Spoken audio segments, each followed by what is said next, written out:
Welcome to Bluejay's Archive, a place where projects that haven't seen the light of day in a while find a new home. Back in 2012, I started a Tumblr account dedicated to written film reviews titled Real Quick Reviews. Look at that old logo. Look at that old logo. It wasn't until 2016 where I'd finally bring these reviews into a video format. I only made 3 of these, which is what you're about to see. I reviewed Kung Fu Panda 3, Hail Caesar, and Zootopia. Anyways, if you've been following me for a while, you'll notice that I've taken things down quite a notch by the time I got to Screen Test Premiere. The presentation, the over-the-top delivery of my voice, the graphics that I made that were themed around each film. I put a lot into this. I had little sound bites that I took from the movie trailers, and I'd put those as little bookmarks in between each different segment that I was talking about in the film, and oh my gosh, I did a lot. I'm glad I eventually took a minimal approach because editing these drove me crazy. Even crazier, I found an old Facebook post implying that these episodes were going to be part of Season 5, for I was planning on transferring all my old film reviews from back in 2012 into video form. Kinda taking the George Lucas approach, it seems. I guess I've always been this over-ambitious. My interests have shifted greatly over time, and it's funny looking back at an old me where I once had a great passion for film, and lately it's been video games, but there was a time where it was movies. Also, these are a bit hard to watch, at least for me.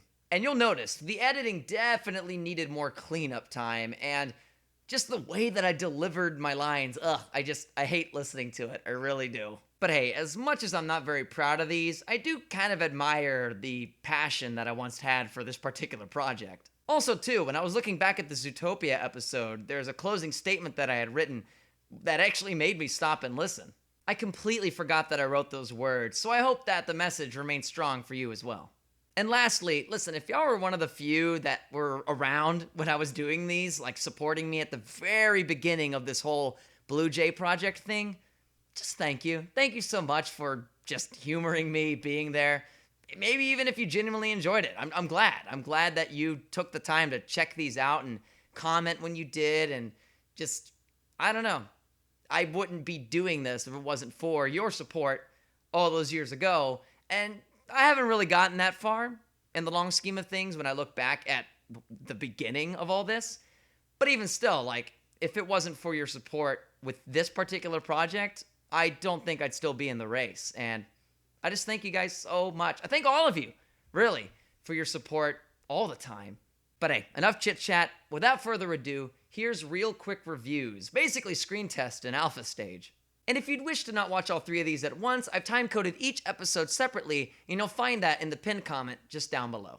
Also, one quick thing that I forgot to mention, special thanks to Genesis Metro Church for allowing me to use their building when I recorded these. I used to be a janitor for them back in the day, and I would just show up at night, get the camera set up, and just go for it.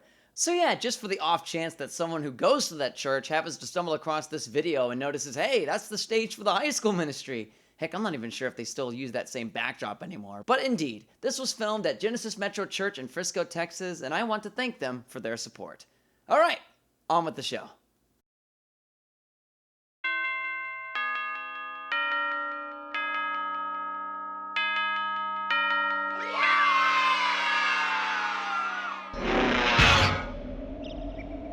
Welcome to the first episode of Real Quick Reviews. The first movie of the year will be Kung Fu Panda 3. Chit chat. The Kung Fu Panda series has been an awesome-tastic one to say the least, each one building off of each other to tell the story of Po's journey towards becoming the Dragon Warrior, and Kung Fu Panda 3 does just that. It serves up a lot more of that stylized action that we all loved from 1 and 2, but with a new concept that leans more on the supernatural side of things, all the while introducing us to some brand new characters, including a really legendary villain. So how does this film do in continuing Po's journey towards awesomeness?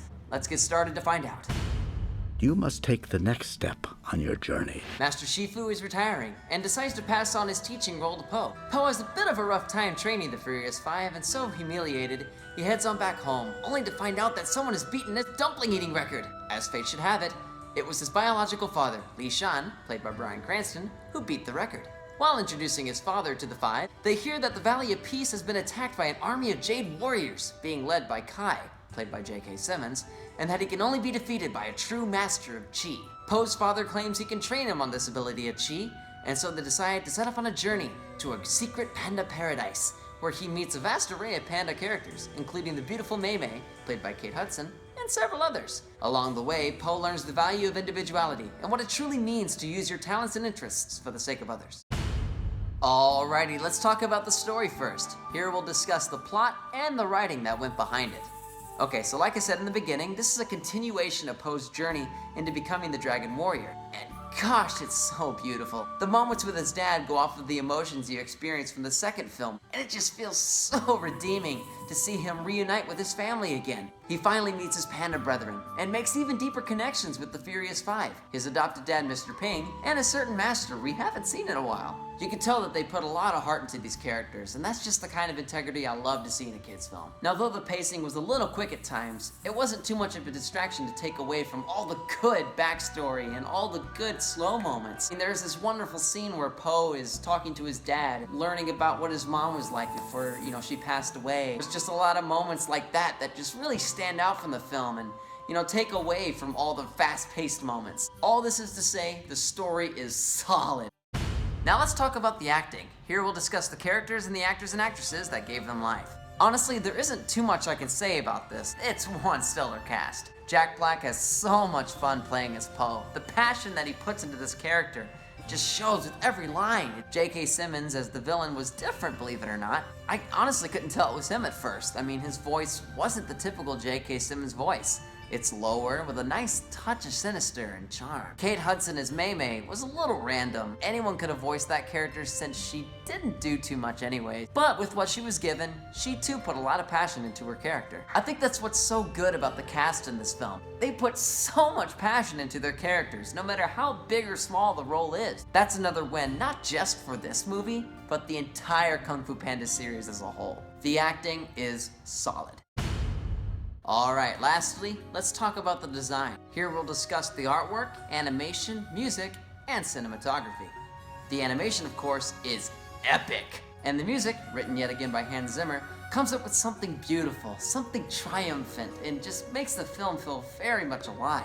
Both of these things make for quite the experience, but what I really want to brag about is the artwork. The blending between drawings and CGI are what makes these films fantastic. And with that said, I was so happy to see them play around with that a lot more. There are these cool flashback sequences that seem to be animated through watercolors and oh, they're just so gorgeous to look at. Then you get to the heavenly looking scenery. A lot of the film takes place in the evening or the morning, so a lot of the scenery is just dripping with gold. It takes your breath away. Hands down, this is the most beautiful of all the films, and it shows with every single frame that passes by. Design, solid again. I am ready. Kung Fu Panda 3 takes Po on a spiritual journey and opens up new possibilities for him and his friends to grow in ways they hadn't before. It's much more whimsical than the other two, but with all the philosophical one-liners and Taoist ideals integrated into the plot, it makes the film feel authentic, deep, and full of soul. It can be a little fast at times, but always knows when to slow down, allowing for valuable character development to help further the legendary tale. Best part is, it wraps up all the films in a glorious golden bow, making for a perfect full circle ending that swept me off my feet. I'm not kidding, guys. You have to see the first movie right after you see this one. You won't regret it. Kung Fu Panda 3 is the perfect way to conclude this trilogy, and is the only film I've ever felt comfortable with saying, yeah, I'd like to see another one, which something tells me Po's journey isn't over yet. All in all, this long-awaited DreamWorks presentation gets 5 yin and yangs out of 5. Thanks for watching. I think I just peed a little. Hey guys, Bluejay here. Pretty good for my first video, huh? I tried. That's all that matters. But hey, I want to know what you guys thought of Kung Fu Panda 3. Click the link on the screen or in the description to vote your opinion. Then after that, leave in the comments your own really quick review describing why you liked or disliked it. I'll showcase the results in the next review, and I'll also read my favorite of your really quick reviews, one from either side. I love talking film, and doing these videos will be a cool way to talk about this sweet passion of mine. Speaking of a passion for film, I'll see y'all next time when I review Hail Caesar, the most recent of the Coen brothers filmography. This is only the beginning. Peace out, you cool cats, and God bless.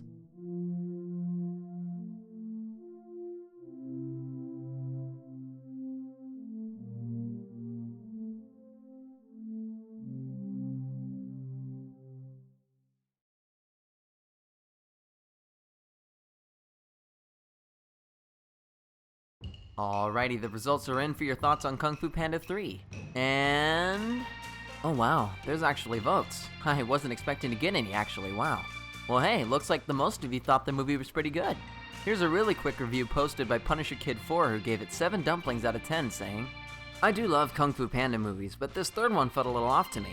Don't get me wrong, I still really enjoyed it and its story, but it seemed like it was missing something. One thing I didn't like was that it kind of revisited old moments. When done right, it can feel nostalgic, but in this movie it felt kind of shoehorned into me. The scene with his dad in the palace when they were playing with the stuff seemed a little like something old Poe would do instead of him now. He's grown and learned a lot in the past. Plus he's running around, fighting and jumping everywhere. You'd think he'd built up enough stamina to finally get up all those stairs. That's the part that felt the most shoehorned into me. None of this takes too much away from the overall narrative. I still really enjoyed this movie, and hope to see a sequel that can beat this one. You're right in saying that the pacing felt quick at times. Yeah, I do feel you on that one. They did reuse a lot of old gags for the sake of nostalgia, but you're also right in saying it didn't take too much integrity away from the film overall. If they had done that the whole way through, like most sequels do, it would have trashed the film. Thanks for sharing your thoughts. I love your dumpling rating system, that was good. Alright, it's time to move on to the next film. If y'all missed the last episode I did on Kung Fu Panda 3, click the annotation. Thanks to everyone who participated in the poll as well. I look forward to seeing more results in the future. I've rambled on much too long. Let's start the show. Got a blast! Welcome to another episode of Real Quick Reviews, where we'll be discussing Hail Caesar. Would that it were so simple. Would that it were so simple. Here's something you should know about me. I absolutely love the cinema. But most of all, I love where it all came from. I love those great classic films, those early epics like Ben-Hur, or those fabulous musicals like My Fair Lady, and those intense noir flicks like The Maltese Falcon. I could go on. So naturally, after seeing the trailer for Hail Caesar, I was immediately attracted. So how does this movie do in recreating the golden era of filmmaking? Let's take a look to find out. Would that it were so simple trippingly. No, don't say trippingly, say the line trippingly. It's 1951, and Eddie Mannix, played by Josh Brolin, is the head of production at Capitol Pictures, as well as a studio fixer, protecting the stars from being smeared by the press for the scandalous lives that they live. He's also a family man and a Catholic, just trying to live his life the very best that he can in a job that's always on the go. To top off his struggles, the studio's biggest star, Baird Whitlock, played by George Clooney, gets kidnapped in the middle of filming the studio's biggest movie of the year, Hail Caesar. Eddie Mannix soon receives a ransom note, and thus the hunt begins in search for Whitlock, all the while juggling everyone else's problems, including his own. Alright, let's talk about the story. Here we'll discuss the plot and the writing that went behind it. So basically, this is a 2-hour homage to Golden Age Hollywood, and it's glorious. The trailer makes you think the film's gonna be solely about Baird Whitlock's kidnapping, and though that is the main storyline, the focus is mostly on Mannix, and what he goes through as not only the head honcho of leading Hollywood's finest, but as a man just trying to do the right things in his own life, all the while helping out actors and actresses maintain a healthy image under the public eye. What's really cool about the film is that there are several side stories integrated into the plot, telling the day in the life of your classic Hollywood stars, that allow the film to dive into some really cool cinematic segments, taking place in different genres of film, including a religious epic, a western, an aqua musical, and a dance musical, with the main plot falling into the noir genre. They surprisingly flow really well with the main story, without coming off as distracting, and serve as a clever and entertaining way to grow our main character, Mannix. It also covers a lot of different struggles for the classic Hollywood star, including issues with hiding their real image, scandals and slandering from the press, and the biggest one involving the Red Scare, which all makes some pretty interesting commentary on the industry at the time, especially when you think about how much has changed with Hollywood, and how much hasn't really changed. It ended up being a solid story that was executed in a way that felt fresh, no surprise from the Coen brothers. Next up, let's talk about the acting. Here we'll discuss the characters and the actors and actresses that gave them life. Now this is where things get really fun. The cast is on point. George Clooney plays Baird Whitlock, which is your Kirk Douglas type, who gets kidnapped. Alden Ehrenreich, whom was my favorite of the cast, plays as Hobie Doyle, your Kirby Grant singing cowboy type, whom ends up going through an image change so he can work on a fancy romantic drama, which makes for some seriously hilarious moments. Scarlett Johansson plays as Deanna Morgan, your Esther Williams type. And then you have Channing Tatum playing as Burt Gurney, your Gene Kelly type, along with Jonah Hill, Ray Fiennes, Tilda Swinton. This cast isn't just star-studded, they look really good in this film. The casting simply adds to the believability and quality of the fake films that they partake in. It's just so beautiful watching them grace the silver screen. The cast is extremely charming, but they wouldn't be as solid as they are without the help of the design. Here we'll discuss editing, music, and cinematography. There is so much detail that's paid attention here to deliver that authentic 1950s filmmaking style. My favorite detail is in the way that the films looked. Because within the film, with all the different genres that it goes over, each genre has its own fake film, and they look like it came out of that time period. I've seen many a movie try to recreate that classic look, when all they really did was throw on that black and white filter, probably threw in some cheap flicker effects, and even worse, they film it using modern day camera techniques. It's so obvious. But here, it looks like the real deal. The way the frames would transition with that changeover cue flash, or the way the audio sounds kind of muffled. And then with the camera work, they would just focus on the subject at hand and only used pans when a character was moving or if they were establishing an environment. It's perfect, and I love it. I absolutely love it. Another cool detail is when we get to see the creation process of the films. And it's a really cool, fascinating look into how films were made back then. We get to see each unique filming process, both on set and in the cutting room floor.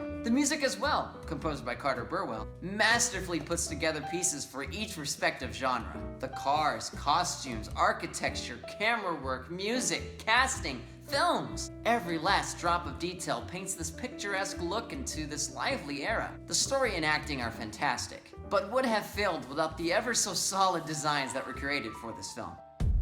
I can't seem to cinch my saddle up on this, Larry. Would that it was I can't remember the last time I saw a period film about the golden age of filmmaking be put together with such exquisite detail as Hail Caesar was. Every single aspect of the film looks authentic, from the behind-the-scenes look into the classic filmmaking process to the fake films that were produced within the film. And to add to the believability of what we're shown on screen, its character serves a performance that does just as much justice. The charming big stars not only play their parts well, but look the part, as they gracefully reenact the personalities they were based off of. The story, though filled with fictional characters, aside from Mannix, is mostly based on true events, believe it or not, which in turn opens up some interesting commentary about Hollywood at the time. This feature-length love story to Hollywood's history deserves to be seen on the big screen. It has singing, dancing, intrigue, and plenty of lighthearted comedy enjoyable for audience members of any kind. Hail Caesar delivers a true classic film experience and is a clever retrospective on the roots of one of the world's most cherished pastimes.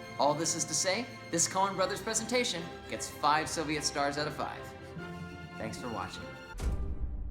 It's complicated. Hey everyone, Bluejay here. Thanks for watching my second episode of Real Quick Reviews. I think I'm starting to set a groove for myself. First off, a quick shout out to everyone who has subscribed to me since I posted my first episode. You guys rock, and I will continue to give my all towards making quality content for y'all to enjoy. So what did y'all think of Hail Caesar? You can vote your opinion through the link I've provided in the description, and if you're feeling generous, why don't you share your own really quick review in the comments below, describing why you liked or disliked it. I'll showcase the poll results in the next review, and I'll read my favorite of y'all's reviews, one from either side. Real talk though, you guys really do rock big time. If you're new and love movies like I do, be sure to subscribe and click the links on the screen for my previous Real Quick Review. I'll catch you cool cats later when I review Disney's latest film, Zootopia. It's still at a 100% on Rotten Tomatoes, and that's something I haven't seen from a big budget film in a long time. This should be interesting. Peace out, y'all, and God bless.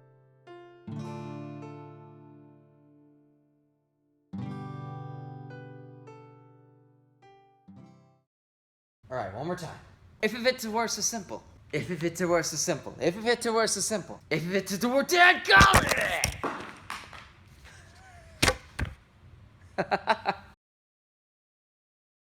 Alright, the results are in for Hail Caesar. It's been a while, so I think I might have a lot of results, so let's get a drum roll. Okay, well, one is better than nothing. There are no real quick reviews, so let's jump right into our next one. It's about time after all. Welcome to another episode of Real Quick Reviews, where we'll be discussing Disney's 55th animated feature, Zootopia. Welcome to Zootopia. I remember hearing about this movie back in 2013 when they announced it during their D23 Expo, and I was completely intrigued. Later on, the final trailers get released, and it turned out to be this big barrel full of surprises. Let's just jump right in and see how this film really turned out. We are in a really big hurry. Zootopia takes place in, well, Zootopia, a melting pot of all kinds of animals, where you can be anything you want to be. Judy Hopps, voiced by Jennifer Goodwin, moves away from the humble countryside to the city of Zootopia to be the very first bunny to join the ZPD. Unfortunately, Chief Bogo, voiced by Idris Elba, doesn't think she can handle the bigger cases, and so assigns her to be a traffic cop. She doesn't let that get her down, though. As she steps up to take on one of the 7 missing mammal cases, the chief decides to give her a chance. And so, with only 48 hours to crack the case, she manages to track down a sly scam artist fox by the name of Nick Wilde, voiced by Jason Bateman, and convinces him to help her with her investigation. They eventually partner up, and thus the heat is on to solve the mystery. Alright, let's get started with the story. Here we'll discuss the plot and the writing that went behind the film.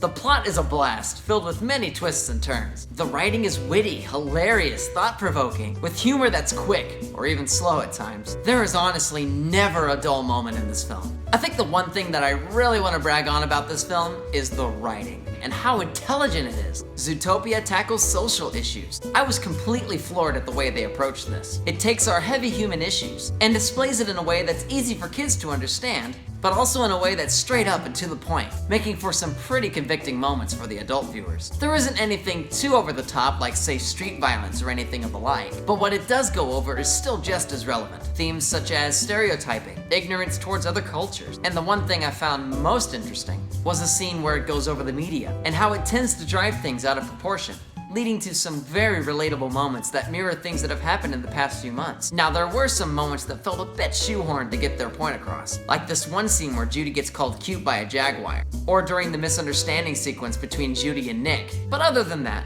a lot of what they were trying to convey did feel relatable, eventually combining with the storyline, making for some very intense plot twists. Not only does it teach the importance of loving one another, no matter where we come from or how we look like, it also encourages young viewers to go the distance, and not to let the boundaries of the world stop us from being what we were truly destined to be. Among all the serious themes that the film has to offer, which is honestly just 20% of the film, the rest of the 80% really is fun-filled, action-packed, and full of great laughs. The social issues aspect of the film doesn't leave you discouraged or exhausted.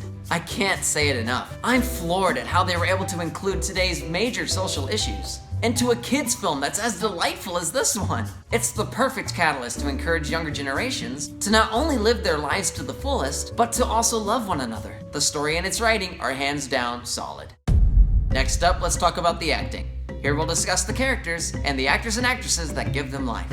There were so many good characters in this movie. The chemistry between our leading duo, Jennifer Goodwin as Judy Hopps and Jason Bateman as Nick Wilde, were absolute cinematic gold. The rest of the cast is just as phenomenal. To name a few, the film also stars Idris Elba as Chief Bogo, Shakira as Gazelle, J.K. Simmons as Mayor Lionheart. Everyone plays their part with as much passion as you'd expect from a Disney film. The acting is wildly solid. Alright, let's talk about the design. Here we'll discuss the animation, music, and cinematography. It wouldn't be a Disney film without some innovative designs. And man, there are plenty to talk about here. There is an entire universe to explore here in Zootopia. It's full of unique locations, fitting each and every animal civilian that lives in the city, which means there's a lot of opportunity for Disney to do a lot more with this concept. The way the community works, with all the buildings and different contraptions serving each and every animal, big or small, is absolutely fun to look at and point out. One of my favorite design aspects is the music. The music, composed by one of my favorite film composers, Michael Giacchino, creates these amazing tracks that feel jazzy and upbeat, which adds to the film's aesthetic of colorful urban city life. The movie's theme, Try Everything by Shakira, is extremely uplifting, with a beautiful melody that brings a smile to my face every time I hear it. There's so much to hear and see in this film. The designs are solid. I'm not just some token bunny. You strike out, you resign. Deal. Zootopia is a lively and intelligent film that very much deserves the fantastic critic and audience acclaim that it's been receiving in the past few weeks. It takes today's heavy issues and reveals those issues in a way that's easy for kids to understand, and real enough for adults to feel a sense of conviction about what we as the human race are dealing with every single day. It's, if anything, a wake-up call among all the hatred and rioting that reminds us how important it is to love each other, no matter what walk of life we come from, what beliefs we have, or what stereotypes society decides to give us. We all have different hopes, different dreams, different talents, and different personalities. And it's all these things that make us so special in so many ways. It's these differences that lead to one ultimate truth. We may not be the same, you and I, but we are together what makes the human race so equally unique and amazing. It's this message, along with all the amazing characters and the fantastic storyline behind it, that makes Zootopia an instant classic, and an important one for generations to come. This Disney animated feature gets 5 Jumbo Pops out of 5. Be kind to one another, and thanks for watching.